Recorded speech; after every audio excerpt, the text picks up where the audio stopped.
रुको, अगर आप गैस सिलेंडर यूज करते हो तो ये वीडियो आपके लिए बहुत जरूरी है, क्योंकि अभी जो जानकारी सोशल मीडिया पर घूम रही है उससे लोग डर भी रहे हैं और कंफ्यूज भी हो रहे हैं। कहीं बुकिंग नहीं हो रही, कहीं लाइन लग रही है, कहीं कहा जा रहा है कि नए नियम आ गए हैं। लेकिन असली सवाल ये है, क्या सच में सरकार ने इतने बड़े बदलाव कर दिए हैं या फिर आधी अधूरी जानकारी वायरल हो रही है? आज मैं आपको पूरा मामला समझाऊंगा, ऐसे कि आपको किसी और से पूछने की जरूरत नहीं पड़ेगी। सबसे पहले समझते हैं सबसे ज्यादा चर्चा किस चीज की हो रही है। Gas cylinder booking. पहले क्या सिस्टम था?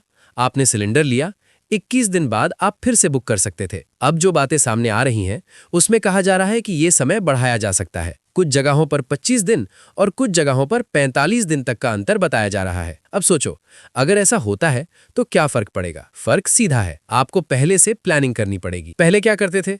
गैस खत्म होने के बाद बुक कर देते थे। अब अगर डिले हुआ तो दिक्कत हो सकती है। अब दूसरा और सबसे जरूरी पॉइंट, ई-केवाईसी। देखो, ये बहुत इंपॉर्टेंट है। अगर आपने ई-केवाईसी नहीं कराया तो आगे चलकर आपकी बुकिंग रुक सकती है और सबसे बड़ा झटका, सब्सिडी भी बंद हो सकती है। अब सवाल, ये ई-केवाईसी क्यों जरूरी किया जा रहा है? क्योंकि पहले क्या होता था, एक ही व्यक्ति के नाम पर कई कनेक्शन चल रहे थे। फर्जी कनेक्शन, गलत सब्सिडी।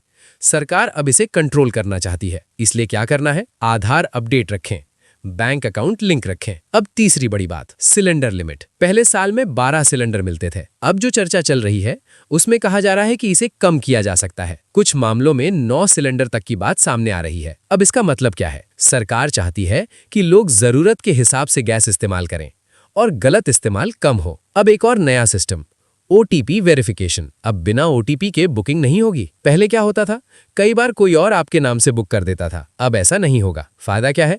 फर्जी बुकिंग बंद, सही व्यक्ति को डिलीवरी। अब आते हैं सबसे महत्वपूर्ण हिस्से पर, कमर्शियल गैस सिलेंडर। अगर आप होटल, ढाबा, दुकान चलाते हैं तो ये आपको जरूर समझना चाहिए। बहुत लोग क्या करते हैं, घरेलू सिलेंडर को कमर्शियल में यूज करते हैं, लेकिन ये पूरी तरह गलत है। अगर आप पकड़े गए तो सीधा जुर्माना और केस भी हो सकता है। अब सबसे बड़ा बदलाव, गैस सप्लाई कंट्रोल। कुछ जगहों पर सप्लाई को सीमित किया जा रहा है। प्राथमिकता किसे दी जा रही है? अस्पताल, रेलवे, एयरपोर्ट, स्कूल। अब सोचो, अगर गैस कम होगी तो पहले जरूरी जगहों पर जाएगी। और होटल, रेस्टोरेंट के लिए क्या? उनके लिए कोटा तय किया जा सकता है। मतलब आप जितना चाहो उतना इस्तेमाल नहीं कर पाओगे। अब सबसे जरूरी सवाल, क्या ये सारे नियम अभी लागू हो गए हैं? सीधा जवाब, नहीं। देखो, कुछ बातें सही हो सकती हैं, लेकिन बहुत सी बातें अभी कंफर्म नहीं है। सोशल मीडिया पर जो वायरल हो रहा है वो पूरी सच्चाई नहीं है। अब आपको क्या करना चाहिए? पैनिक नहीं करना, सही जानकारी रखना। प्रैक्टिकल स्टेप्स क्या हैं? ई-केवाईसी करा लो, आधार लिंक रखो,